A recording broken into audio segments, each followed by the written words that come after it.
இது planet science உங்கள் பிரபாவை எப்பொழுது உங்களுடன் இணைந்திருப்பது. வாருங்கள், இன்னைக்கு மார்கழி 4ஆம் நாள் டிசம்பர் 19. நம்ம பார்த்துடலாம். திருப்பள்ளி எழுச்சி. பொங்கியொளிர் கின்றனின் திருமேனி துளங்குதிரு மஞ்சனமும் ஆட்டுதற்கே, கங்கையோடு காவிரியும் சிந்தை கோதாவரியும் துங்கநதி புனல் நிறைத்தே, மங்கையர்கள் நீ பெற்ற மலைமகளும் அலைமகளும் கலைமகளும் வந்து நின்றார்.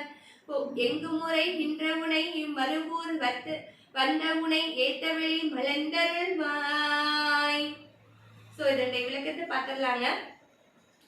பொங்கி ஒளிர்கின்றனின் திருமேனி துளங்குதிரு மஞ்சனமும் ஆட்டுதற்கே. பொங்கி ஒளிர்கின்ற உன்னுடைய திருமேனி அவ்வளவு அழகாக ஒளி வீசல் மின்னல் போன்று மின்னுகின்றன. மஞ்சனமும் அந்த அனைத்து அபிஷேகங்களும் நிகழ, கங்கையோடு காவிரியும் சிந்தை கோதாவரியும், கங்கையும் எல்லா ஆறுகளும் சேர்ந்து கங்கையும் காவிரியும் சிந்துவும் கோதாவரியும் துங்கநதி புனல் நிறைத்தே, அனைவரும் உன்னை வந்து கண்டு வணங்க, மங்கையர்கள் நீ பெற்ற கலைமகளும் அலைமகளும் கலைமகளும் மலைமகளும் வந்து நின்றார்.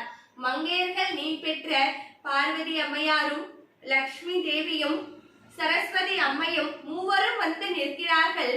எங்கும் உரைகின்ற உனை இம்மருவூர் வந்த உனை, எங்கும் உரைந்து இருக்கக்கூடிய நிறைந்து இருக்கக்கூடிய உன்னை, இந்த மருவத்தூர் வந்த உன்னை ஏத்தவெளி மலர்ந்தருள்வாய்.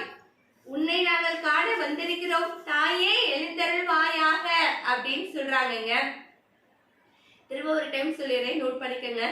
பொங்கியொளிர் கின்றனின் திருமேனி துளங்குதிரு மஞ்சனமும் ஆட்டுதற்கே, கங்கையோடு காவிரியும் சிந்தை கோதாவரியும் துங்கநதி புனல் நிறைத்தே, மங்கையர்கள் நீ பெற்ற மலைமகளும் கலைமகளும் அலைமகளும் வந்து நின்றார்.